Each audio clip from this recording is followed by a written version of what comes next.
pada pelajaran yang kelima ni, dia ada menyatakan tentang rukun-rukun alamatus sa'ah.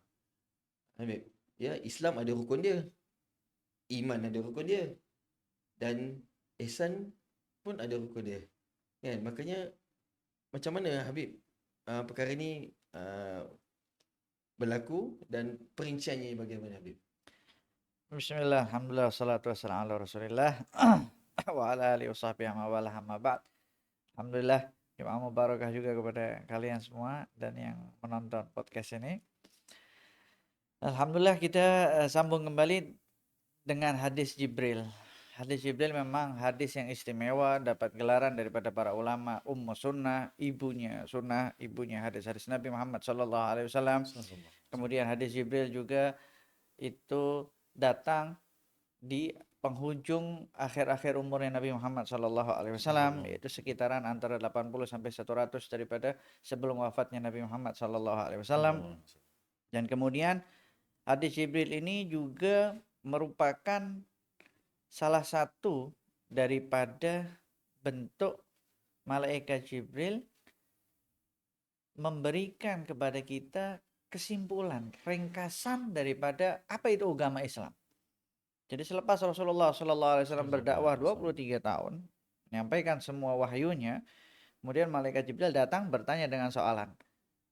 Nah, soalan malaikat Jibril yang dikenal di dalam ilmu hadis disebut sebagai hadis Jibril atau ummu sunnah, maknanya itu seperti memberikan kepada kita kesimpulan daripada semua agama yang dibawa oleh Nabi Muhammad SAW. Maknanya semua syariat yang berada di bawah dakwahnya Nabi Muhammad SAW. Sebab itulah hadis Jibril betul-betul istimewa di situ. Yang pertama, rukun Islam kita sudah tahu ada rukunnya. Islam ada rukunnya dengan 5 rukunnya. Kemudian ada namanya iman, soalan tentang iman. Itu disebut sebagai rukun iman yang ada 6 di situ. Kemudian tentang ihsan. Ihsan ini ketika ditanya Rasulullah SAW memberikan jawaban 2 jawaban. Jadi 2 poin di situ. Jadi di dalam ilmu fikih tahawulat, ihsan juga punya rukun. Rukunnya ada 2. Anta'budallaha ka'annaka tarahu. Yang pertama. Yang kedua, fa illam takun tarahu fa innahu yarak. Itu 2 rukun ihsan. Jadi rukun ihsan ada 2. Nah, macam mana kita dapat tahu bahwa setiap daripada Islam iman ada rukun-rukunnya? Padahal Rasulullah SAW tidak memberikan jawaban dengan lafaz rukun. Rasulullah memberikan jawaban dan ada 5 poin di situ. Di dalam Islam. Ada 6 poin di dalam iman. Barulah para ulama memberikan istilah tentang Islam ada rukunnya. Karena juga ada satu riwayat daripada Sayyidina Abdullah bin Umar menyebutkan bunyal Islamu ala khamsin. Islam itu dibina dalam atau atas 5 perkara. 5 perkara itulah dijadikan rukunnya. Kemudian iman ditengok sama dapat jawaban ada beberapa poin di situ, ada 6 poinnya. Nah, poin-poin itu tadi diberikan istilah oleh para ulama menjadi rukun iman. Dan itu yang sampai sekarang kita kenal. Ada rukun Islam, ada rukun iman. Jelas. Itu sangat jelas. Ma'ruf. Ihsan, kasihan sendirian. Kemudian selepas ihsan ada lagi. Ketika soalan tentang tanda-tanda hari kiamat. Itu sangat clear dan jelas di dalam hadis Jibril. Tapi di dalam minda kita, di dalam pikiran kita, di dalam keseharian kita kurang jelas. Nah, coba kalau kita perhatikan mulai daripada susunan hadis Jibril, yang pertama Islam. Dijawab dengan 5 rukunnya. Hampir semua daripada kita mudah. Sebab jawabannya simpel-simpel. Straight to the point. Straight to the point. 2 kalimat syahadat, sholat, puasa, zakat, haji bagi yang mampu. Rukun iman simpel juga. Beriman kepada Allah, malaikat, kitab-kitabnya, sampai 6 poin. Ketika sampai pada ihsan, dia lebih kepada narasi. Rukun yang pertama, kau menyembah Allah seakan-akan kau melihat Allah. Jadi berbeza daripada poin-poinnya. Yang pertama simpel, yang kedua simpel, yang ketiga sudah mulai narasi. Betul. Dia macam takrifan sahaja. Dia punya takrifan. Engkau menyembah Allah seakan-akan engkau melihat Allah. Melihat.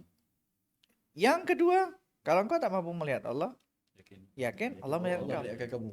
Itu semua narasi. Betul. Daripada poin-poinnya, salat, puasa, zakat, beriman kepada Allah, beriman kepada malaikat, Semuanya. tiba-tiba masuk ke ihsan, dia bentuk narasi. Jadi maknanya ketika sampai di ihsan, dia memerlukan usaha. Sebab itu dikatakan ihsan ialah hasil daripada buah seseorang yang kuat teguh di dalam Islam dan imannya.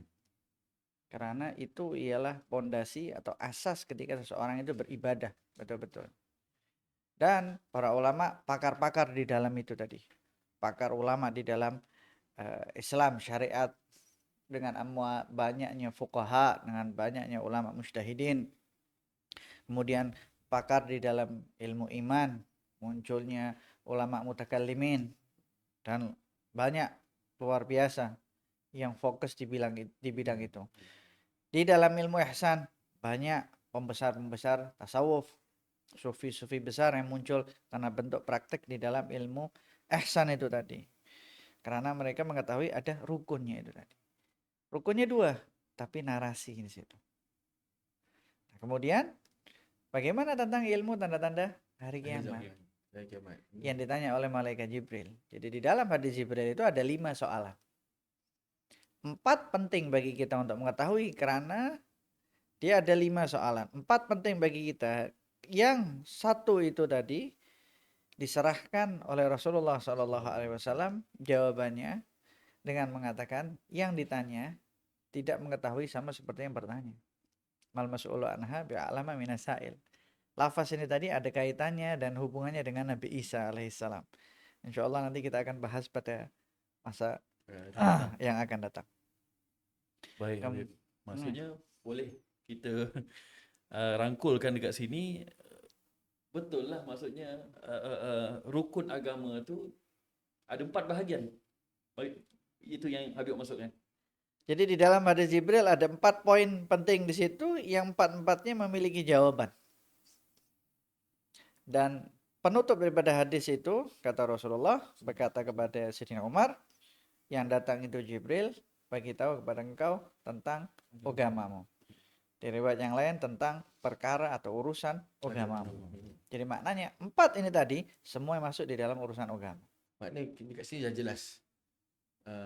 Seperti yang disusun oleh Sahibul Alim, yakni Al-Mufakir Islam Dr. Habib Bakar Adani, mengatakan bahawa rukun agama itu adalah 4. Dengan seperti mana yang diterangkan oleh Habib sebentar tadilah. Makna 4 ni adalah bahagian daripada agamamu. Dan setiap perincian ni ada rukun-rukunnya sendiri. Subhanallah. Maka kalau kita lihat di sini juga Habib, tentang fiqh tahunan ni kita dah tengok dia punya ilmu ini menceritakan tentang tanda-tanda akhir zaman dan bagaimana perubahan yang berlaku dan bagaimana untuk kita respon terhadap perkara yang berlaku tersebut. Dan yang seperti mana kita tahu juga yang kita bincang sebentar tadi, ada satu jenis ilmu yang kita panggil ilmu eskatologi, Habib.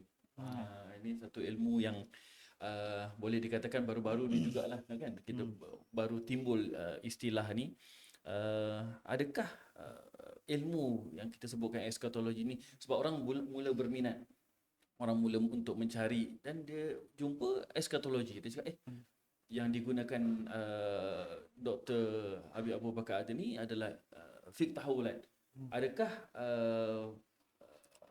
ilmu eskatologi ini dengan fiqh tahulat merupakan benda yang sama? Adakah dia punya disiplin ilmu dia sama? Adakah sama daripada segi luaran dan dalamannya? ataupun dia perkara yang berbeza. Oke, untuk tentang eskatologi dan ilmu fikih tahawulat. Eskatologi sendiri itu salah satu daripada maknanya ialah ilmu yang menjelaskan tentang akhir zaman. Termasuk juga yang dibahas di situ macam mana manusia dibangkitkan. Sebagaimana ada beberapa yang mentakrifkan makna tentang eskatologi itu sendiri. Jadi ilmu eskatologi ini salah satu istilah yang dipakai kepada sesiapa yang membahas tentang akhir zaman. Secara umumnya seperti itu. Nah, di dalam fikih tahawulat, apa perbedaan dia dengan ilmu eskatologi? Adakah fikih tahawulat itu masuk di dalam ilmu eskatologi? Atau eskatologi itu disokong dengan adanya fikih tahawulat? Nah, di dalam fikih tahawulat yang pertama, ada pembahasan yang berkaitan tentang solusi daripada segi logik. Maknanya semuanya dianggap material. Semuanya dianggap sebagai komoditi. Maknanya semuanya manusia yang hidup, manusialah yang akan menyelesaikan problemnya, tak perlu bergantung dan bersandar kepada apa-apa sahaja. Nah, di dalam fikih tahawulat berbeza. Kalau yang tadi mereka tidak bergantung kepada sesiapa, artinya mereka akan berpikir tentang masa depan, mereka dapat buat sendiri. Jadi sebab itulah mereka lebih suka meneka, agak-agak dikira-kira, ini kalau ini seperti ini, kalau ini seperti ini. Dia punya perhitungan sendiri, pakai perhitungan logik akal manusia. Nah, itu dapat dikata sebagai ilmu eskatologi sebab berkaitan tentang akhir zaman, maknanya apa yang akan terjadi dan lain sebagainya. Nah, bezanya dengan fikih tahawulat ini kita melihat masa depan yang pasti dengan kacamata syar'i. Artinya kita tengok masa depan, apa yang akan terjadi sesuai dengan apa yang disampaikan oleh Rasulullah SAW dan sebagaimana yang disebutkan oleh Allah di dalam Al-Quran.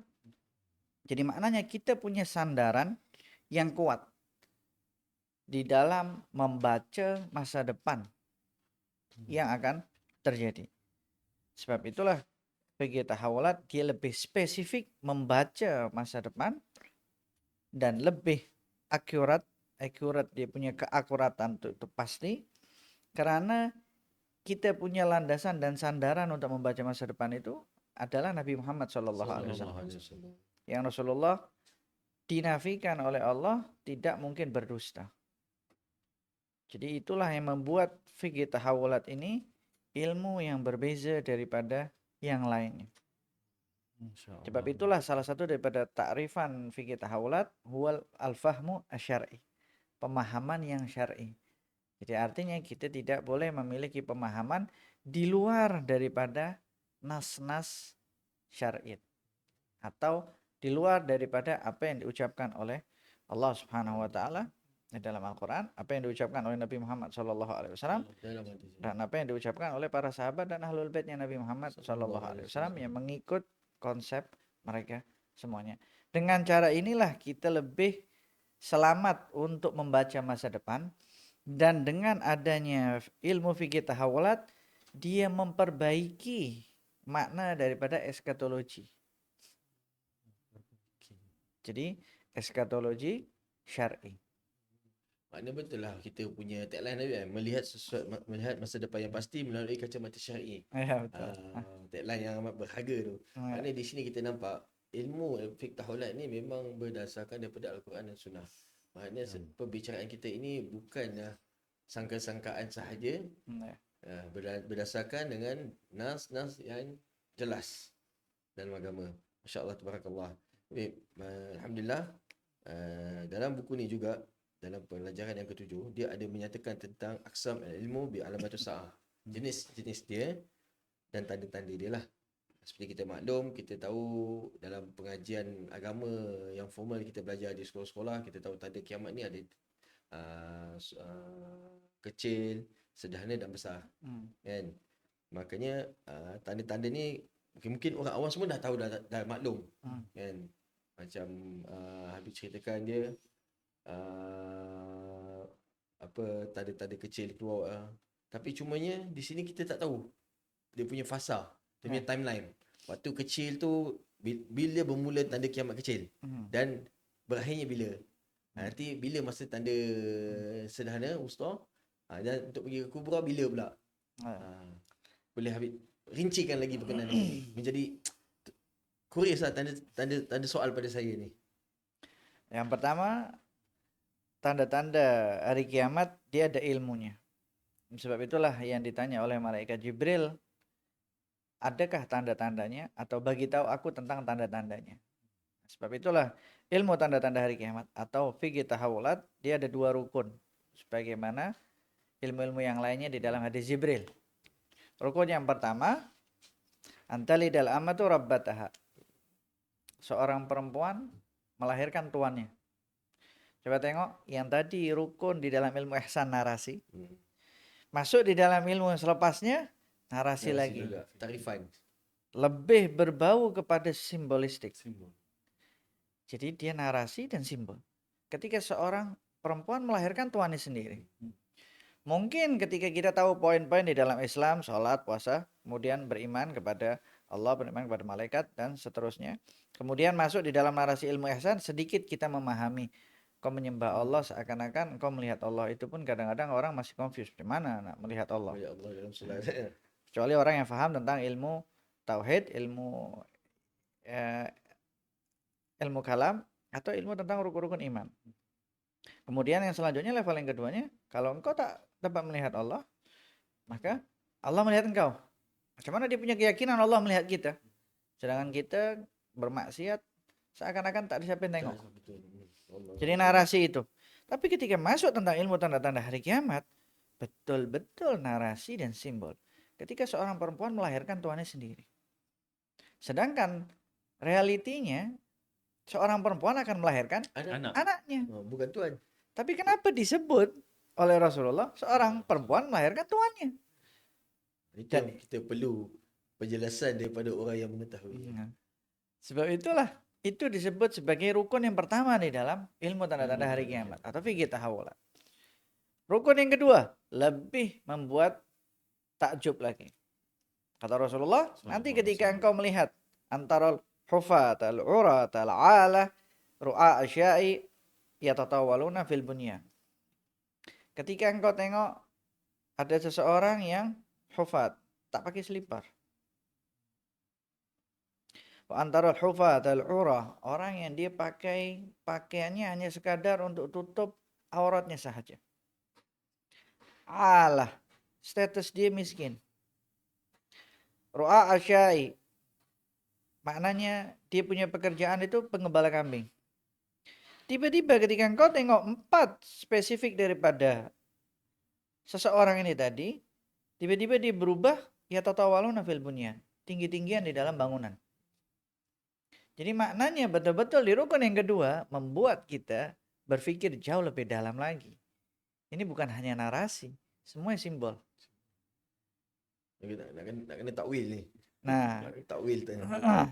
kenapa semuanya berkaitan dengan simbol? Yang pertama, karena ilmu hari kiamat hanya Allah yang mengetahui. Ilmu hari kiamat hanya Allah yang mengetahui ya. La yujalliha li waqtiha illahu. Dia tidak akan tentukan kecuali hanya Allah Subhanahu wa taala yang tahu bila masanya. Bila masanya, waktunya, Betul. keadaannya semua Allah yang tahu. Cuma Allah yang tahu. Memang betul di dalam suatu riwayat kiamat hari Jumat. Tapi Jumat yang mana satu? Ya, Jumat Itu, banyak. Jumat banyak. Ni hari ni pun dah Jumat. Kita tak tahu. Hari ini pun hari Jumat. Dan kita tengok ramai daripada dunia-dunia Arab menjadikan Jumat ini sebagai hari revolusinya, hari demonstrasinya, hari bentuk protes lah, sampai pakai nama Jumat ini, Jumat itu, dan lain sebagainya. Karena merasa hari Jumat ini hari yang istimewa, hari yang agung. Nah, kiamat terjadi di dalam suatu riwayat hari Jumat. Tapi hari Jumat yang mana satu? Kita tak tahu. Kita tidak tahu. Nah, yang perlu kita ketahui ketika ditanya tentang ilmu tanda-tanda hari kiamat. Oke, kiamat kita tak tahu. La Rasulullah wala malaikat Jibril. Kemudian malaikat Jibril tanya lagi. Tanda-tandanya boleh tak bagi tahu? Baru Rasulullah bagi tahu. Sebab itulah dinamakan fikih tahawulat dengan perubahan. Sebab rukun di dalam ilmu fikih tahawulat, 2 rukun yang disebutkan oleh Rasulullah semuanya berkaitan dengan perubahan. Yang pertama, standarnya seorang perempuan melahirkan anaknya. Tiba-tiba Jadi tuan Jadi dia. tuan. jadi tuannya. Artinya berubah ke tak? Berubah. Berubah. Kemudian yang kedua, yang tadinya dia orang miskin, pengembala kambing, Tiba-tiba jadi kayak tiba-tiba dia punya building, bangunan yang tinggi-tinggi. bangunan yang tinggi-tinggi. Coba bayangkan. Orang bekerja, dekat pejabat, punya pangkat besar, boleh tak dia punya bangunan yang besar? Secara logically kita dengan tengok keadaan ekonomi dan pekerjaan dan budaya seperti ini, sulit. Sulit. Ini Untuk nak- ini kan pula penggembala kambing Ini pula. penggembala kambing pula. Yang berkaki ayam. Yang berkaki Tiba-tiba ayam tu ada pula. bangunan tinggi-tinggi. Nah, itu berarti ada apa? Perubahan. Perubahan inilah yang dibahas di dalam ilmu fiqh tahawulat. Tahawulat itu perubahan. Daripada benda yang kita selalu nampak reality dan logiknya seperti ini tiba-tiba berubah. Perubahan ini ada tak disebut di dalam agama? Dimention tak di dalam agama? Atau perubahan-perubahan ini agama tak ambil berat langsung? Yang penting kau ibadah aja lah. Kau nak ibadah, nak masuk surga, pergi dekat masjid. Lepas itu kalau kita duduk dekat kawasan tak ada masjid, atau case COVID, kita tak boleh pergi masjid. Macam mana? Apa yang perlu kita buat ketika itu? Jadi sebab itulah ketika kita memahami dua rukun di dalam fikih tahawulat, artinya dua rukun yang disebut oleh Rasulullah tentang ilmu tanda-tanda hari kiamat, maknanya kita sudah mengetahui akan terjadi perubahan yang pasti, dan perubahan itu membuat manusia takjub. Dan perubahan-perubahan yang terjadi itu tadi berkaitan dengan urusan dunia. Artinya, baik kita ini di dunia selama kita hidup, urusan dunia kita ataupun urusan akhirat kita, semuanya ada syariatnya. Semuanya ada aturan daripada Nabi Muhammad sallallahu alaihi wasallam. Sebab itu, ketika ada orang mengatakan, kau tak boleh buat seperti ini, bid'ah. Kenapa? Sebab ini urusan agama. Kalau engkau bid'ah dalam urusan dunia tak apa. Engkau nak pakai kereta yang mahal tak apa. Tak perlu pakai onta pun. Tak perlu pakai kuda. Engkau beli je kereta yang mahal-mahal. Tak apa. Bid'ah di dalam dunia. Tak. Itu konsep yang salah di dalam memahami bid'ah. Sebab urusan dunia sahaja ada di dalam syariatnya Nabi Muhammad Sallallahu Alaihi Wasallam. Kenapa? Sebab kita hidup di dunia. Takkanlah kita hidup dekat dunia. Lepas tu orang lain yang tak beriman kepada Allah yang mengatur kehidupan kita dan urusan dunia kita. Tak, Rasulullah SAW sudah mengatur itu semuanya. Maknanya urusan dunia itu ada dalam agama sebenarnya. Urusan dunia ada di dalam agama. Bahkan anak punya guru Syekh Muhammad Abdul Rahim Al-Usabi mengatakan, engkau dapat merubah urusan itu menjadi dunia dan akhirat sesuai dengan niat dan tujuannya. Engkau dapat merubah seperti itu. Contohnya, ketika kita membina masjid, niat kita untuk menjadi orang yang famous di kalangan masyarakat, aku ada masjid. Dan aku nak buat masjid aku cantik supaya semua orang datang dekat masjid aku. Itu berarti dia bina masjid. Dunia atau akhirat? Dunia. Padahal yang dia bina masjid. Begitu pula dia bina rumah.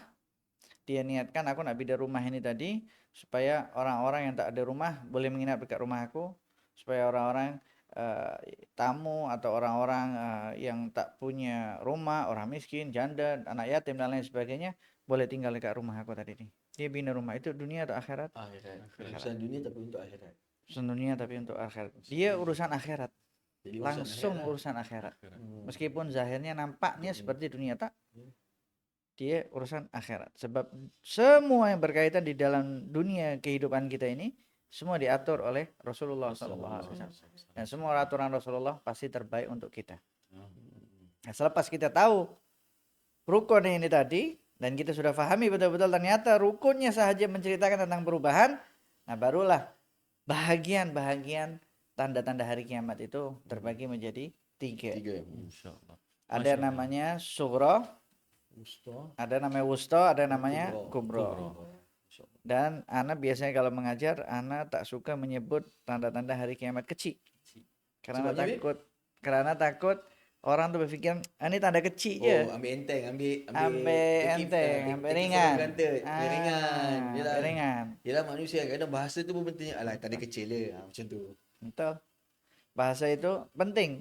Karena itulah Rasulullah SAW ketika berbicara pasti memperhatikan bahasa.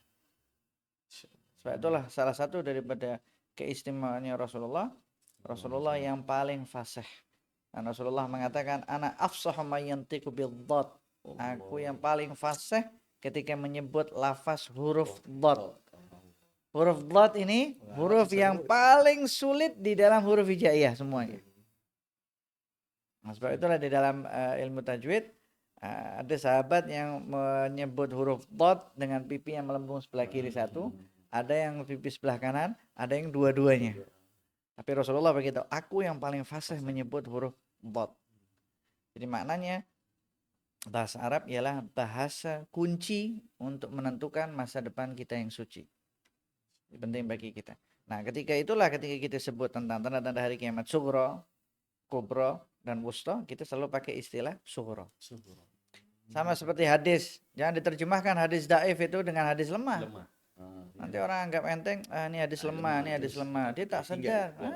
Dia tak sadar yang itu ucapannya Nabi Muhammad SAW. Nah, kita kena membiasakan istilah kita sebut dengan istilah. Ini hadis dhaif. Ini hadis hasan, ini hadis sahih. Sama juga seperti ini tadi. Ini tanda-tanda hari kiamat sughra, ini tanda-tanda hari kiamat wusta, ini tanda-tanda hari kiamat kubra. Baik, ini kita dah bagi tahu dah memang pembahagian jenis kan. Apa dia punya aksam, mana jenis-jenis pembahagian tanda-tanda kiamat. Timeline Habib yang jadi kita jadi kuris lah. Maknanya sebab kita tanya ni, kita nak tahu kita ni sekarang ni dekat fasa mana. Maknanya kita ni tanda-tanda kiamat kita ni yang kecil ke, yang besar ke ataupun sederhana. Timing dia kita tak tahu. Tak ada siapa pun yang menjelaskan. Baik. Di dalam fikih tahawulat topik pembahasannya memang tentang tanda-tanda hari kiamat. Sehingga dibagi menjadi 3 bahagian. Yang paling sering disebut ialah bahagian sughra dan kubra. Tapi dalam fikih tahawulat ada namanya wusta, pertengahan atau sederhana. Tanda-tanda wusta.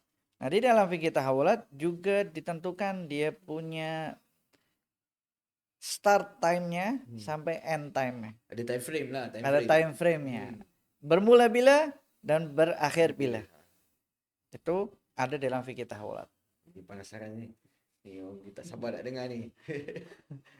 Yang pertama kali kita nak kena tahu mulai daripada tanda-tanda hari kiamat kubra. Tanda-tanda hari kiamat kubra ada 10. Tanda-tanda hari kiamat kubra itu ada 10. Bermula dengan munculnya Imam Mahdi, kemudian Dajjal dan Nabi Isa alaihissalam. Dan berakhir dengan tiupan sangkakala.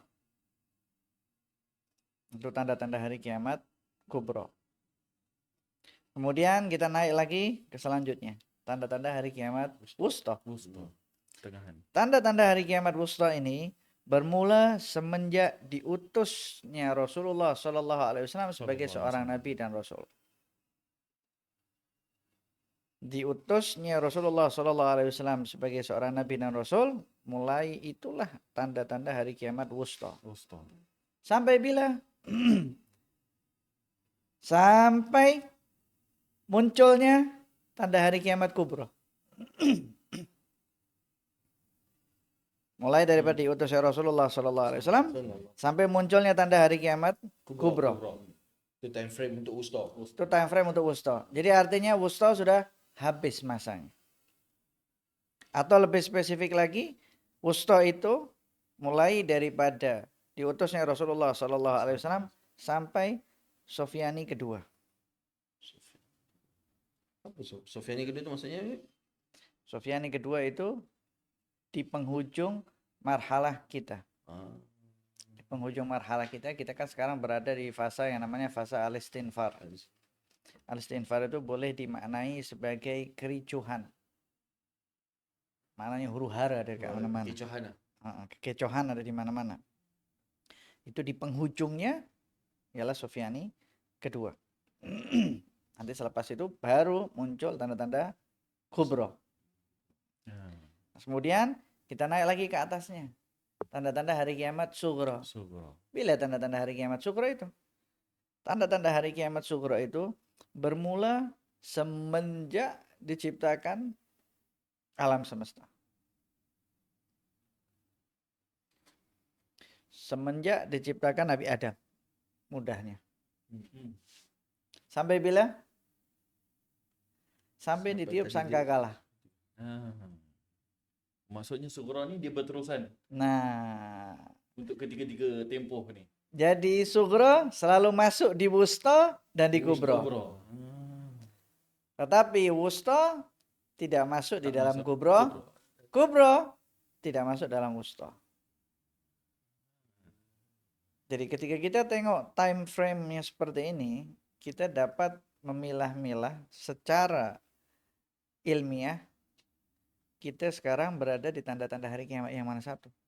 Ini pembahasan yang detail dan rinci di dalam ilmu fikih tahawulat. Jadi pembahasan di dalam ilmu fikih tahawulat, tanda-tanda hari kiamat sugro itu mulai daripada Rasulullah ke atas sampai Nabi Adam ke atas. Wusta mulai daripada Rasulullah diutus daripada Nabi dan Rasul sampai tanda-tanda hari munculnya Kubro. kubro. Tanda-tanda kubro. Kubro. Kemudian kubro bermulai daripada munculnya Imam Mahdi. Ada 10. Isa. Imam Mahdi, Dajjal dan Nabi Isa alaihissalam sampai ditiupan sangkakala. Sangkakala. Jadi artinya kita sudah tahu 4 tanda-tanda hari kiamat kubro. Masih ada sisa 6-nya. Nanti dipelajari di dalam ilmu fikih tahawulat.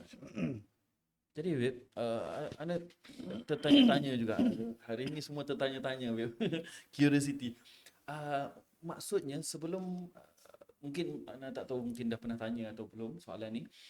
Bagaimana proses pengarang kitab Habib Abu Bakar Adni menyingkap rukun kepada fiqh tahawulat ni, dan sehingga terzahirnya, termunculnya ilmu ni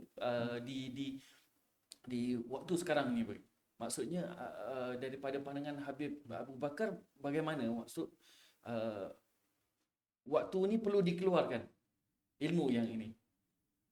Sila Habib.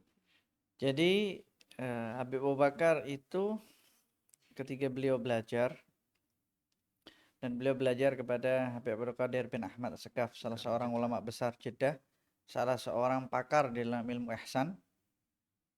Nah, beliau ini mendapati ketika pembahasan sampai kepada hadis Jibril, para ulama sampai di ilmu tanda-tanda hari kiamat berlalu macam itu saja. Tak ada yang rincian itu semua. Kemudian guru beliau memotivasi beliau untuk engkau yang cari rinciannya seperti apa. Akhirnya beliau dengan masa lebih kurang daripada 20 tahun atau mungkin lebih, beliau itu meneliti semua hadis yang berkaitan tentang fitnah akhir zaman. Karena beliau berada pada masa mengalami fitnah yang luar biasa di dalam agamanya. Yang kita tengok ketika di Yaman adanya komunisme masuk dekat sana, dan kemudian di Timur Tengah dengan adanya pegaduhan yang luar biasa, dengan adanya Arab Spring menurut istilahnya Barat sendiri, sedangkan di dalam syariat ilmu fikih tahawulat sendiri ada istilahnya namanya Sailam.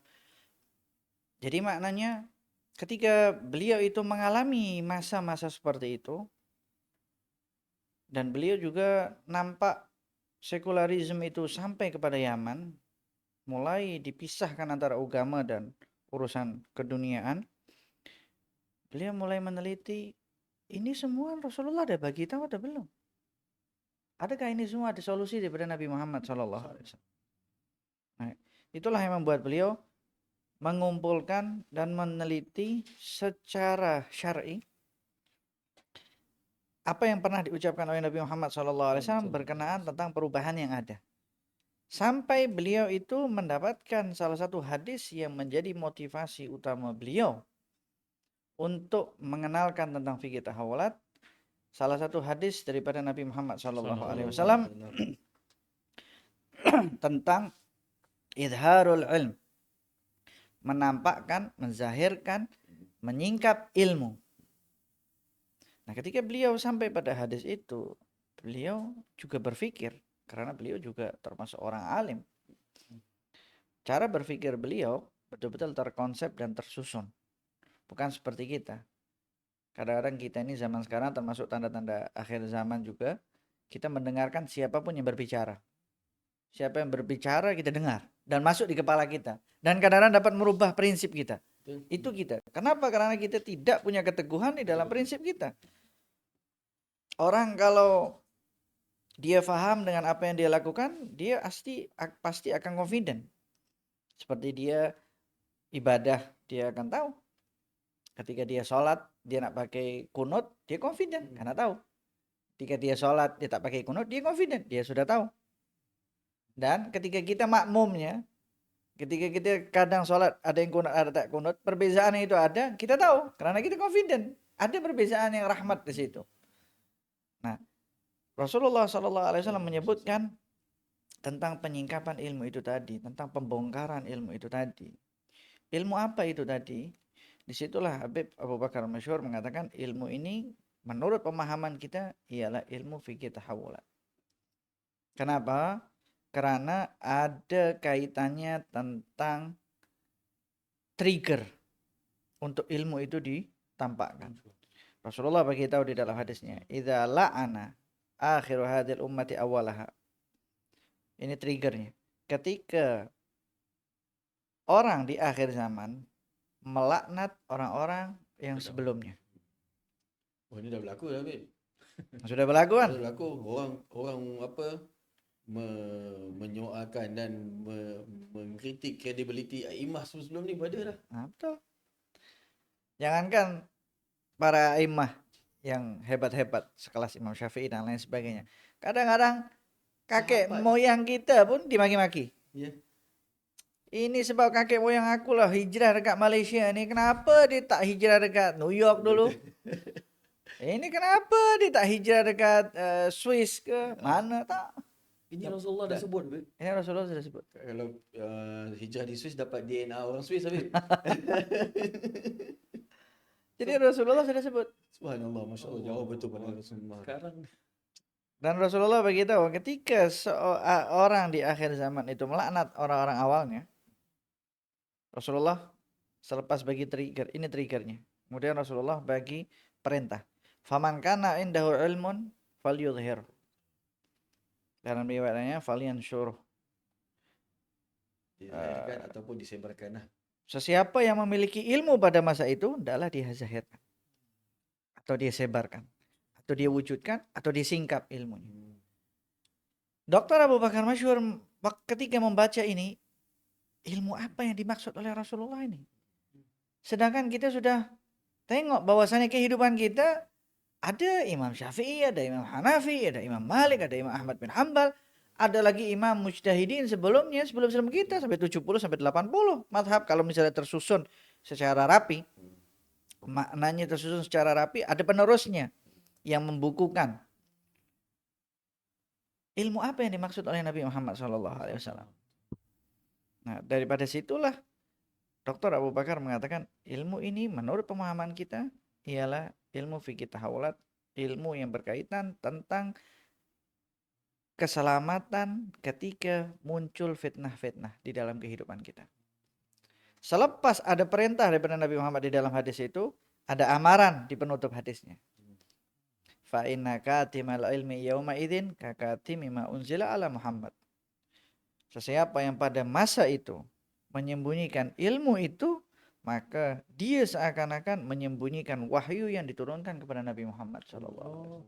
Artinya amaran ini sangat berbahaya. Macam mana seseorang mendapatkan wahyu tapi dia tak sampaikan? Seakan-akan seperti itu. Jadi maknanya sebab itulah ini yang membuat Dr. Abu Bakar memberikan, yang membuat Dr. Abu Bakar itu termotivasi. Dan itulah yang selalu disampaikan kepada murid-muridnya. Ketika engkau mempelajari betul-betul, masanya engkau sampaikan. Dan selalu disebutkan di dalam fikih tahawulat, kita selalu memberikan uzur pada ulama-ulama terdahulu ketika mereka tidak mewujudkan atau menzahirkan ilmu ini tadi. Karena mungkin mereka rasa masa itu ialah masa untuk membina. Jadi mereka nak kena faham dulu Islam itu apa, iman itu apa, ihsan itu apa. Dan memang 3 poin ini yang paling penting. Jadi 3 poin ini yang paling penting. Jadi kalau orang nak selamat betul-betul, meninggal dalam keadaan selamat, masuk rumah keselamatan yaitu surga, fokus di dalam 3 ini tadi. Itu sudah cukup. Nah, zaman sekarang apa yang Nabi sebut semuanya sudah berlaku di dalam kehidupan kita. Manusia sudah confused. Muslim sudah confused. Nah, ilmu apa yang dapat menyelamatkan mereka dengan adanya ilmu sawabit ini tadi, muncullah ilmu fikih tahawulat. Beliau menzahirkan ilmu ini sebagai bentuk warisan daripada Nabi Muhammad sallallahu alaihi wasallam. Macam tu kita boleh gunakan ni sebagai trigger jugalah Habib kepada kita untuk panggil Habib, kita wujudkan podcast seperti ini lah. Untuk Alhamdulillah. waktu-waktunya nak ajak orang-orang dekat luar sana supaya tengok yang ini, belajar yang ini pula sekarang ni. Mudah-mudahan kita keluar daripada apa yang Rasulullah sebut ni, ada ilmu tapi kita tak nak sampaikan. Betul. Eh? Ketika kita tengok realiti dan fakta yang terjadi di masyarakat, kita tengok kan orang-orang sekarang sudah mulai melaknat a'immah kita. Bahkan ada channel yang kejadian melaknat ulama-ulama terdahulu, melaknat sahabat-sahabat Nabi Muhammad sallallahu alaihi wasallam. Memang dah ada mempersoalkan apa macam contoh yang kita ada mengikuti sedikit lah channel-channel daripada sahabat-sahabat kita ni. Dia pun sampai ada yang melaknat apa yang mempersoalkan pasal perang Siffin, perang Jamal kan, padahal ada satu hadis dan seperti dalam kitab Nasihat Dini aku tak silap ke ataupun Dakwah Tamah yang Imam Abdullah Imam Haddad katakan Nabi bersabda sahabatku akan menunjuk seperti bintang di langit. Ikutlah mereka semua itu yang akan memberi petunjuk. Tapi umat mutakhir ni mempersoalkan pula para sahabat. Betul. Sudah bersalin. Sebab mereka membaca peristiwa dari kacamata peristiwa. Bukan pada syar'i. Sebab di dalam fikih tahawulat ada kaedahnya namanya la hukma alal hawadith. Kita tidak boleh menghukumi suatu peristiwa. Atau peristiwa itu tidak dapat menghasilkan sebuah hukum untuk kita menghakimi orang yang ada di dalam peristiwa itu tadi. Tetapi setiap ada peristiwa itu kita tengok daripada kacamata Nabi Muhammad SAW. Rasulullah bercakap apa tentang peristiwa itu yang kita pegang. Tak lebih dan tak kurang. Dengan kita pakai kaedah seperti itu yang ada dalam fikih tahawulat, kita akan membaca semua peristiwa dengan penuh keselamatan. Kalau tak, masing-masing akan menafsirkan dan mentakwilkan peristiwa itu tadi untuk mewujudkan agenda tersembunyi mereka. Betul lah ni manhaj salamah, jil salamah. Jil salamah, manhaj salamah. Karena Allah sebut dalam Al-Quran, wallahu yad'u ila daris salam. Allah menjemput kita untuk masuk ke rumah keselamatan. Rumah keselamatan adalah surganya Allah. Dan Allah punya nama As-Salam. Dan Rasulullah sudah bagi tahu, idza fa'altumuhu tahabbtum. Kalau engkau lakukan, engkau akan saling mencintai dan engkau akan saling kedamai.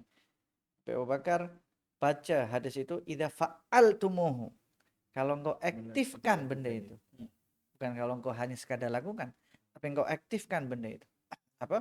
Afsus salam. Sebarluaskan salam. Makna salam ini bukan hanya sekadar assalamualaikum. Kadang-kadang saja kita jarang kita ucapkan salam kepada orang lain. Nak salam masuk rumah aja kita tak nak. Atau macam ni lah kalau kita pergi satu tempat macam mall ke post office ke kan. Padahal tu semua ada orang Islam, kita nak masuk nak bagi salam pun dia cakap, apa hal orang ni gila ke apa kan. Betul tak? Jadi janggal. Jadi makna salam lebih luas daripada yang kita fikirkan. Padahal orang tua dulu kan, kalau kita tengok kan, tak kisahlah pergi mana-mana pun kan. Dia jumpa je sesama muslim terus bagi salam. Terus bagi salam. Kita kat sini nak bagi salam tengok pada tempatnya. Pula. Kalau pergi dekat mall ke apa macam pelik kan. Padahal sesama kita kan. Sama kita. Kita kalau orang ucapkan salam. Dan lagi pun macam Habib cakap betul lah, bukan sekadar ada pergerakan-pergerakan lagi yang nak apa, yang menolak macam Habib cakap ada hadis kan. Daif. Oh ini daif. Buang. Kan. Padahal itu pun ada asalnya daripada Rasulullah SAW. Cuma disiplin ilmunya di situ adalah mungkin dia punya periwayatan di situ ada cacat sedikit. Maksudnya orang ni dalam satu mungkin ada masalah sedikit. Tapi kita tak boleh menolak hadis tu secara mutlak. Betul Habib kan? Kalau Betul. hadis dhaif ni.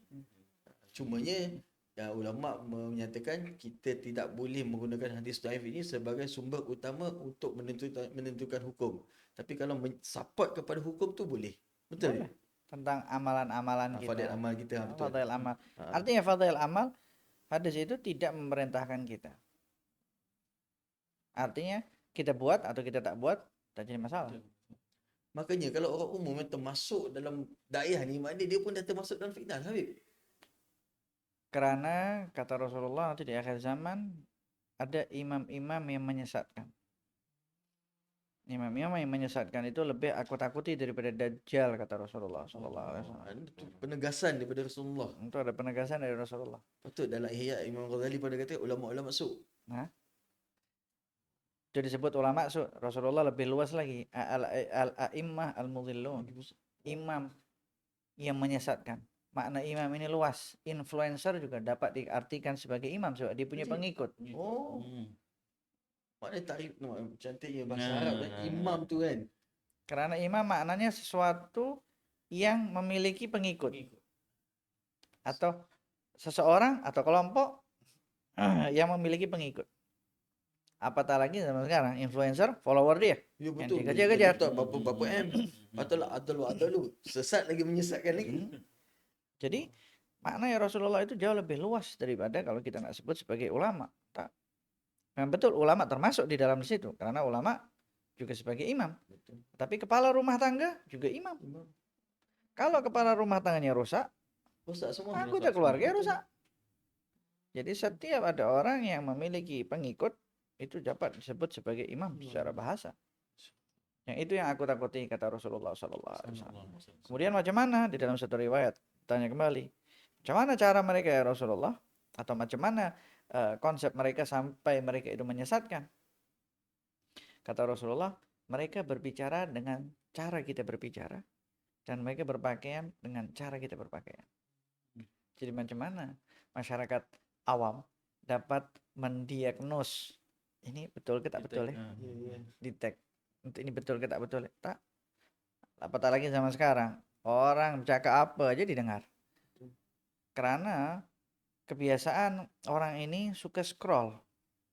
Di scroll media sosial tuh. Scroll. Karena ada apps kan. Setiap kita scroll semakin muncul video-video yang lain. Apa yang dia bercakap kita tak kenal pun tak tahu masuk di kepala kita. Itu problem. Lepas tu telefon dia pula dia ada baca algoritma dia sendiri kan. Dia nampak kita tengok baca ceramah-ceramah nanti keluar ceramah-ceramah semua kan. Atau akhirnya kita tak duduk belajar. Akhirnya kita Scroll saja. scroll saja. Akhirnya kita confused. Muncul kemuskilan di dalam diri kita. Ketika muncul kemuskilan, kalau kita tak dapatkan orang yang dapat membimbing kita atau memimpin kita kepada jalan yang betul, kita akan mulai syak dengan apa yang kita lakukan. Ketika muncul syak dengan apa yang kita lakukan, lama-lama kita akan tinggalkan kepercayaan dan keimanan kita. Itu yang diinginkan oleh iblis dan Dajjal. Padahal orang tua-tua kita dulu macam bila Habib cakap ni kita teringat macam amalan kita orang Melayu kan di Nusantara ni lebih khusus. Kita tahu orang tua dulu Khamis malam Jumaat baca Yasin, tahlil. Maknanya dia dah mindsetkan kita ni untuk waktu-waktu ni adalah waktu khusus kan untuk kita beramal ibadah kan. Tapi datang mutakhir ni kata mana dalil hari Khamis nak kena baca Yasin, tahlil. Padahal ulama kita yang dahulu ni dia tidak mewajibkan tapi dia mengkhususkan waktu maksudnya di situ supaya kita beramal ibadah. Tapi yalah bila kita buat mungkin itu pun kesilapan kita juga sendiri sebagai orang awam atau sebagai muslim yang sejati kita tak kurang ilmu, kita hanya mengikut tapi kita tidak mempelajari kenapa sebabnya di situ. Makanya bila datang macam tu kita jadi macam Habib cakap lah, kita jadi was-was. Akhirnya tinggal.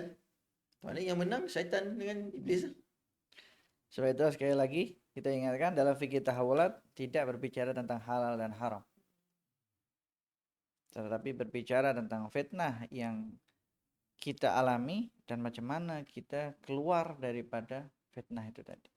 Macam mana kita tak terkena fitnah selanjutnya. Itu yang penting di dalam ilmu fikih tahawulat. Sebab ketika ada perkara-perkara yang tadi disebutkan itu tadi, itu pembahasannya masuk di dalam ilmu fikih tahawulat. Ilmu Masya fikih Allah, tahawulat Ustaz. ada 5 ilmu lagi cawangannya di dalam situ. Salah satunya ialah fiqhun nawaqid wa fiqhun naqaid. Fitnah. Fikah pencabutan Aha. dan fikah kontradiksi. Oh, banyak lagi Itu tu. Banyak lagi pasal tu. Lagi luas lagi. Yelah, sebenarnya. cerita bab kitab pun dah berapa banyak kitab tadi. Kita baru baca kitab yang awal ni. Oh, ya, Beb. Ana tertarik macam Awik sebut tadi, macam Rasulullah menyebutkan imam-imam yang menyesatkan ni. Adakah ini juga kita boleh kaitkan dengan yang selalu kita dengar juga tentang biawak, Beb? Yang biawak yang Habib yang Rasulullah menyebutkan kita akan mengikut apa seperti Biawak masuk ke dalam lubang. biawak masuk dalam lubang apa Sejengkal demi sejengkal sejengkal. sejengkal Sehasta demi sehasta. ikut macam tu boleh kita kaitkan juga dengan ikutan seperti ini, Beb? Dia ada takrifan lain Ada daripada fiqh tahawulat adakah berkenaan berbeza? dengan hadis Nabi SAW ni. Rasulullah sallallahu alaihi wasallam menyebutkan la tatba'unna sunana man kana qablakum. Ada riwayat sanana man kana qablakum. Orang pasti akan mengikuti sanan orang-orang sebelum kalian atau sunan orang-orang sebelum kalian semuanya. Namanya al-istitba. Bentuk kita meniru mereka, Orang yang terdahulu. orang yang terdahulu. Selangkah demi selangkah, sejengkal demi sejengkal, sehasta demi sehasta, sampai pada tahap kalau orang yang kau tiru ini tadi masuk lubang biawak, kau pasti akan masuk. Dan biawak itu kalau masuk, dia pakai kepala dia masuk, dia punya sangkar atau dia punya kandang atau punya lorong rumah tuh. Kalau masuk kepala dia akan sulit untuk keluar. Sebab Oh, dia one way. rumah biawak hanya one way. Dia tak ada reverse. Dia tak ada ribet. Dan dia sulit untuk mundur. Betul. Sebab itulah biawak masuknya lalu belakang. Dan yang kedua, sebab rumah biawak itu rumah yang paling kotor di antara hewan-hewan yang lain.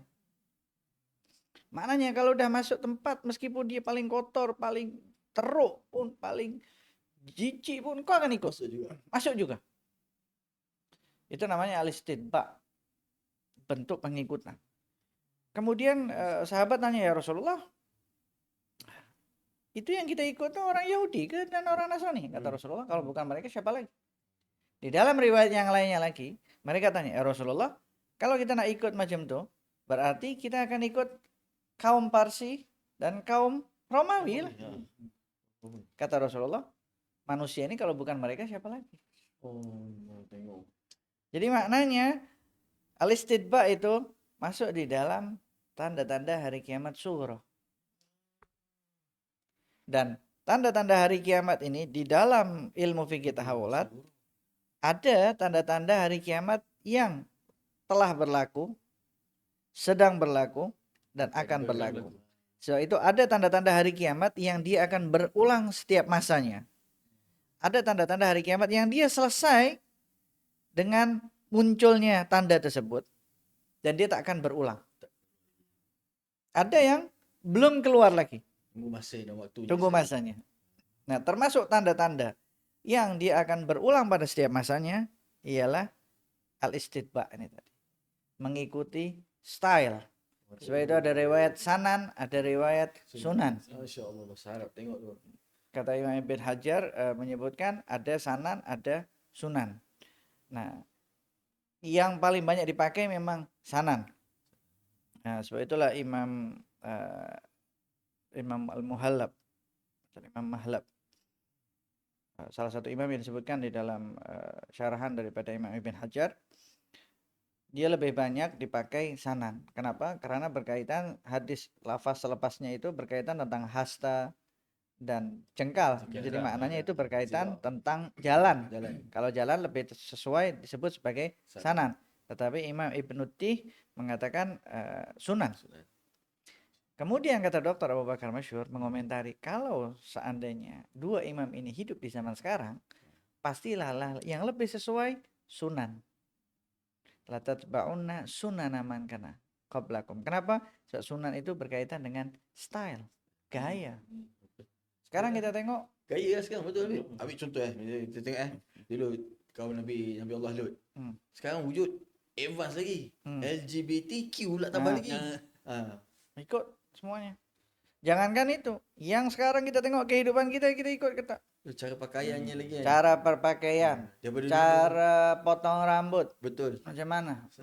Ingat lagi ada satu ulama cakap, orang kita sekarang pergi potong rambut kat kedai, dia tak cakap potong rambut daripada belakang ni ikut sunnah Nabi macam dia tunjuk kat gambar. Maknanya kita ikut yang kat gambar dulu, bukan ikutnya Nabi.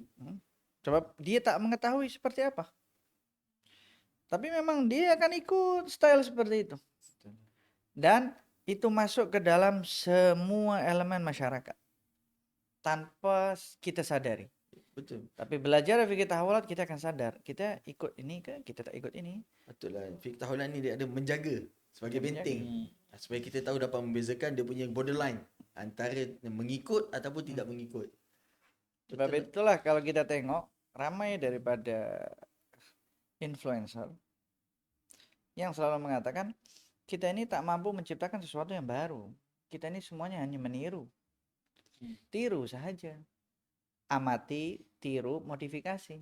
Tiru saja, tiru saja. Itu konsepnya siapa yang dipakai? Memang Nabi sebut kita akan meniru mereka langkah demi langkah. Tetapi adakah Islam mengajarkan kita untuk seperti itu? Tak. Islam mengajarkan kita untuk berinovasi. Sebab itulah ada namanya sunnatud dalalah di dalam ilmu fikih tahawulat. Rasulullah sebutkan, sesiapa yang menciptakan style yang baru di dalam Islam. Siapa yang menciptakan sunnah yang baru, sunnah yang baik dan baru di dalam Islam, maka dia akan dapat pahala dan orang yang melakukannya akan mendapatkan pahala dan dia dapat pahala daripada setiap orang yang melakukan tersebut. Wah, indahnya Islam ni, cantiknya agama ni, masya-Allah. Betul lah dalam Al-Quran, inna dinallahi Islam. Hanya agama di sisi Allah tu Islam. Tapi maksudnya kita ni yang Islamnya sendiri tu perlu mencerminkan kita ni Islam.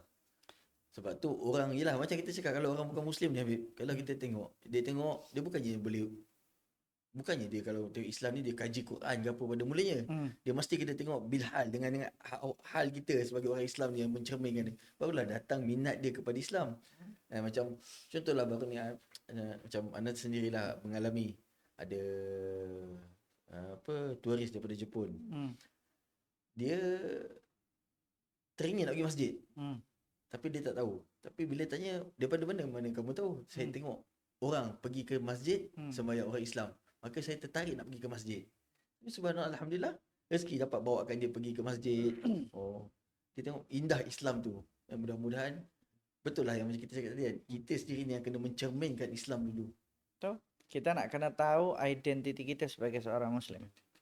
Kalau tak, kita pasti akan meniru. Sebab itulah Orientalism dengan sekularismenya, dengan sekularisasinya, dengan kapitalismenya, dengan liberalismenya, dengan komunismenya, mereka berusaha menghilangkan kita punya identiti sebagai seorang Muslim. Ketika seseorang itu kehilangan identiti dia akan cari identiti lain. Ketika dia masuk di dalam identiti lain yang bukan identiti asal dia sebagai peniru. Dan di dalam dunia akademik kan tak boleh ada namanya plagiarisme. Betul. Buat Tak tesis, boleh. buat apa semua betul. Nak buat sesuatu yang baru, nak buat sesuatu yang tak ada ikut sebelum-sebelumnya dan lain sebagainya. Kenapa kita boleh terapkan benda ini di dalam dunia akademik untuk nak mendapatkan sijil supaya kita dapat kerja dan gaji yang besar. Nah, tapi di dalam urusan agama kita tak dapat seperti itu. Dalam perkawinan kita sahaja kita tiru orang-orang. Ya, Pakaiannya nak kena pakai seperti ini, yang perempuan pakai seperti ini, kena ada flower boy, macam-macam, flower girl, tukang hantar cincin, macam-macam. Siap muzik lagi. Sebagian kata tak apalah, buka je tudung, ini satu umur hidup, seumur hidup satu kali sahaja. Untuk ambil gambar je katanya. Untuk ambil gambar je Untuk dan lain momentum. sebagainya. Lepas tu ada lagi kes yang namanya foto pre-wedding. Ya betul.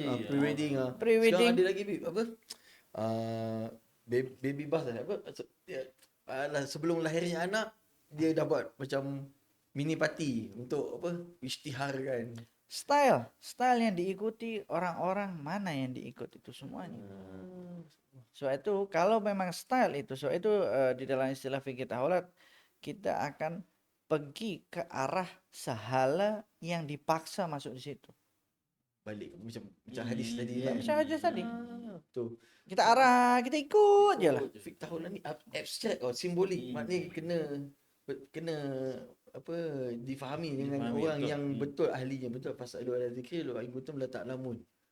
Jadi Allah. maknanya seperti itulah yang dibahas di dalam fikih Fikih tahawul. Masya Allah. Bentuk style itu jangan sampai kita meniru mereka. Betul. Kita yang kena ciptakan style yang sesuai dengan identiti kita sebagai seorang muslim. Betul.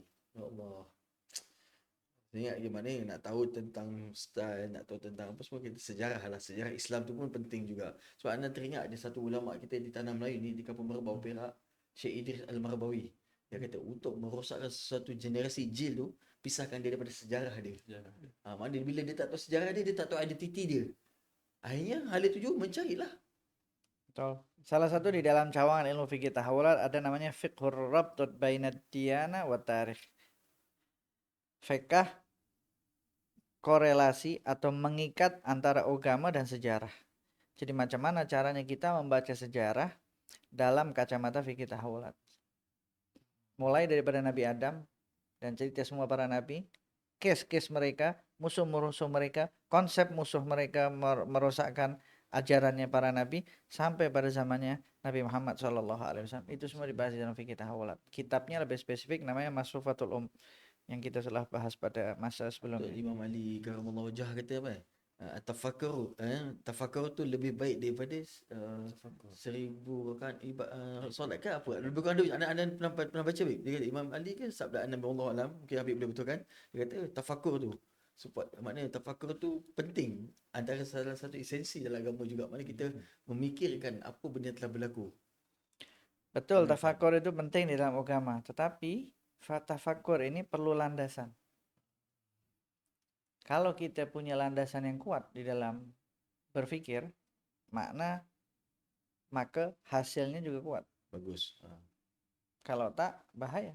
Itu yang jadi golongan-golongan liberalisme, apa so, dia memikirkan tanpa landasan syar'i. Tanpa landasan syar'i. Sama seperti orang yang berbicara tentang ilmu tauhid, tak punya ilmu kalam, tak belajar ilmu mantek, Tak ajar penting. dia berpikir, Ikut kalau tak di sini. nah, ya. itu yang insya-Allah tabarakallah kan, mentafsirkan Allah dengan sifat-sifat yang tak sepadan dengannya, tak sepatut dengan Allah. Sebab itu kata Rasulullah, yarithu hadzal ilmi min kulli khalafin uduluh. Dalam riwayat lagi, yahmilu hadzal ilm min kulli khalafin uduluh. Mewarisi atau membawa ilmu ini pada setiap generasi ialah orang-orang yang udul di situ. Udul ini makna secara bahasanya adil, tetapi sebenarnya udul di sini istilah yang dibahas di dalam fikih tahawulat dan dibahas juga di dalam ilmu thawabit. Di dalam ilmu fikih tahawulat makna daripada udul ialah seseorang yang memiliki ilmu yang bersanad.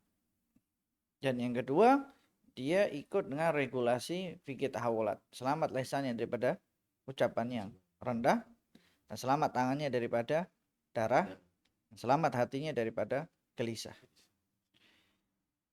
Yang mewarisi ilmu ini, setiap golongan hanya ini. Tugas mereka 3. Yanfuna anhu tahrifal ghalin. Mereka menafikan pemalsuan-pemalsuan orang yang melampau. Wantihalal mubtilin. Mereka berusaha memberikan kejelasan tentang orang-orang yang berusaha membatalkan tali-tali Islam. Dengan cara mereka mempelajari Islam dan kemudian menghancurkan Islam daripada dalamnya. Seperti orientalisme yang sudah kita sebutkan di fasa yang sebelum ini. Kemudian yang ketiga, takwil jahilin. Macam mana orang-orang yang tidak punya ilmu mentakwilkan dan menafsirkan apa yang Allah sebut dan apa yang Rasulullah SAW sebut. Itu tugasnya dalam setiap generasi. Orang yang membawa ilmu, ini tugasnya. Menyelesaikan 3 ini tadi. Nah sebab itulah tadi ketika disebutkan tentang tafakur, ya betul tafakur, tapi ada background ilmu, landasan ilmu, asas ilmu yang dia pakai untuk tafakur. Betul. Nah, kalau tak nanti masuk ke dalam takwil jahilin. Dia duduk buka apps sosial media, scroll, kemudian dia buat kesimpulan, ini seperti ini. Ada orang macam ni, betul. Itu yang jadi apa? Jadi Nabi palsu lah, Rasul palsu lah, kan? InsyaAllah kat Malaysia ni pun sama juga Habib. Ada juga yang dah terpengaruh dengan ajaran-ajaran yang kita macam tengok sebelum ni. Ada yang mengaku dia lah Rasul yang terakhir untuk utusan orang Melayu lah. Subhanallah, insya-Allah, tabarakallah.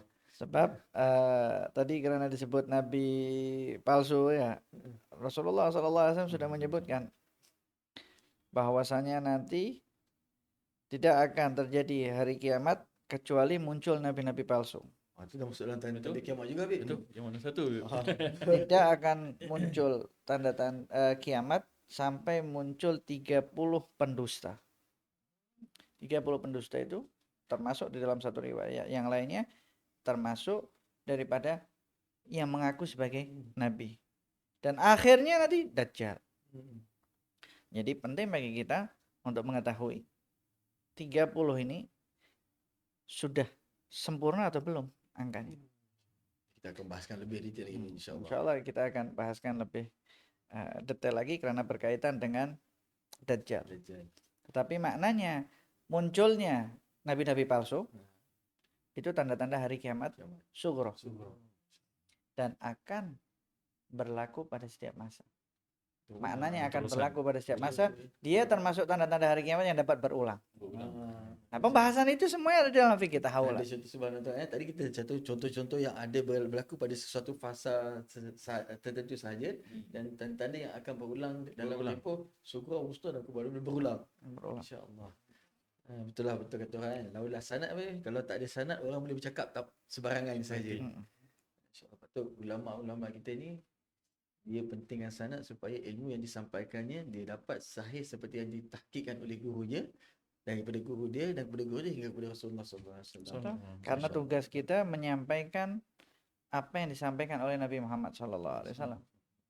Jadi kita hanya menyampaikan. Patut dah ulama kan dia anda saya suka kan macam balighu anni walau ayat, sampaikan sampaikan walaupun sepotong ayat. Maksudnya dia bukan hanya sekadar ayat yang nak disampaikan. Balighu anni, bagi pihakku, mana bagi pihak Rasulullah SAW. Maksudnya sampaikan dengan cara neraca yang ditetapkan oleh baginda SAW, seperti fikirannya Nabi SAW, akhlaknya Nabi SAW, cara penyampaian, metode itu seperti yang digaris pandukan oleh Rasulullah SAW. Kalau tak, kita hanya sekadar menyampaikan saja, sampai itulah jadi yang menyatakan kita lebih baik daripada orang tersebut. Dan dia macam sifat-sifat iblis, jin kan, syaitan kan. Aku lagi baik daripada anak Adam.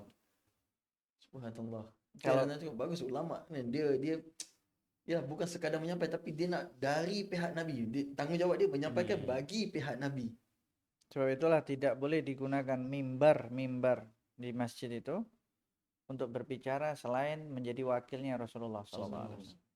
Tidak boleh kita menodai kesucian mimbar untuk berbicara agenda NGO kita, agenda parti kita, agenda kelompok kita. Tak. Jadikan mimbar itu untuk berbicara tentang masalah umat.